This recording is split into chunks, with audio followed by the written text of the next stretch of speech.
کون جانتا تھا کہ 27 اکتوبر سن 1943 کو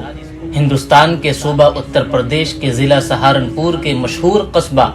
دیوبند میں پیدا ہونے والے اس فرزند کو پورے عالم اسلام میں کس چمک کے ساتھ طلوع ہو کر چمکنا ہے کہ ان کے مقابلے میں باقی سب کی چمک مان پڑ جائے گی۔ مفتی محمد شفیع عثمانی صاحب کے گھر میں ان کے سب سے چھوٹے بیٹے مفتی محمد تقی عثمانی کی شکل میں ایک ایسا گوہر نایاب پیدا ہوا کہ جن کی چمک سے پوری دنیا کی علمی محفلیں بارونق ہیں۔ اگرچہ مفتی محمد تقی عثمانی صاحب اپنے والد کے سب سے چھوٹے بیٹے ہیں، لیکن وہ اپنی خدمات میں اپنے بڑے بھائی مفتی محمد رفیع عثمانی صاحب سے بھی بہت آگے ہیں۔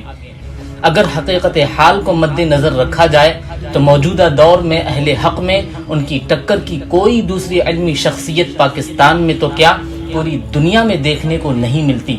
7 بر اعظم میں پھیلی پوری امت مسلمہ میں یہ ایک واحد شخصیت ہیں جن کی بات پر عجم، عرب اور دنیا جہاں میں پھیلی امت مسلمہ سر تسلیم خم کرتی ہے،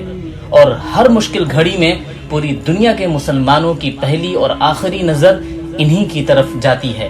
دوستو، آپ کو بتاتا چلوں کہ ایک مرتبہ افریقہ میں قادیانیوں کے متعلق غیر مسلم ہونے کے سلسلے میں کیس چل رہا تھا اور عدالت میں دلیلیں دینی تھیں،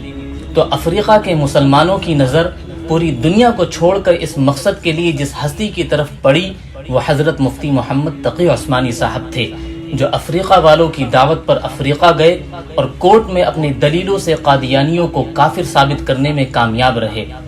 محترم دوستو، مفتی تقی عثمانی صاحب وہ ہستی ہیں جنہیں سعودی عرب ایک لمبے عرصے سے سعودی شہریت دے کر چاہتے ہیں کہ مفتی صاحب وہیں سعودی عرب میں ہی رہیں، لیکن یہ درویش اپنی مٹی سے محبت کا قرض چکانے کے لیے حرمین شریفین کا پڑوس چھوڑے ہوئے ہیں، جنہیں ان کے ملک کے حاکموں نے بھلے ہی ملک کا سب سے بڑا ایوارڈ نہ دیا ہو، مگر دنیا کے بڑے بڑے بادشاہوں نے ان کی دینی خدمات کے اعتراف میں انہیں اپنے ملک کا سب سے بڑا ایوارڈ دیا ہے۔ محترم دوستو، آپ کو جان کر یہ حیرانی ہوگی کہ صرف اسلامی دنیا کے حکمران ہی نہیں بلکہ انگلینڈ کے سابقہ وزیر اعظم ڈیوڈ کیمرون سے شمالی امریکہ کے حاکموں تک مفتی تقی عثمانی صاحب سے وقت لے کر اسلام کے نظام معیشت یعنی اکانومی سسٹم پر مشورہ لیتے ہیں۔ دنیا کی نامور اور مشہور یونیورسٹیز سے لے کر ورلڈ اکنامک فورم جیسے عالمی فورمز پر اکانومی کے موضوع پر تقریر کرنے کے لیے مفتی تقی عثمانی صاحب کو مہمان خصوصی کے طور پر بلایا جاتا ہے۔ 150 سے زائد عربی، اردو، فارسی اور انگریزی زبانوں کا علمی خزانہ امت مسلمہ کے لیے لکھ کر ہدیہ کر چکے ہیں، اور یہ کوئی صرف 150 کتابیں ہی نہیں بلکہ ایک کتاب کی کئی جلدیں ہیں، اور ہر جلد میں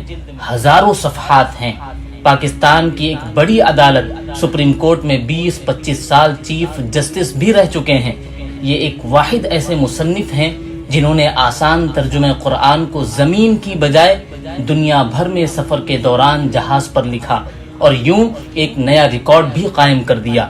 محترم دوستو، مفتی تقی عثمانی صاحب وہ پہلے عالم دین ہیں جنہیں عربی زبان پر اپنی مادری زبان جتنی مہارت حاصل ہے اور انگریزی میں بھی بہترین مہارت حاصل ہے۔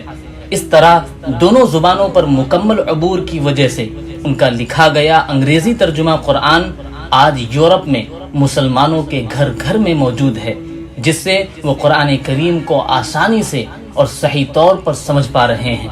دعا ہے کہ اللہ تعالی مفتی تقی عثمانی صاحب کو صحت کے ساتھ لمبی زندگی عطا فرمائے۔ والسلام علیکم ورحمۃ اللہ وبرکاتہ۔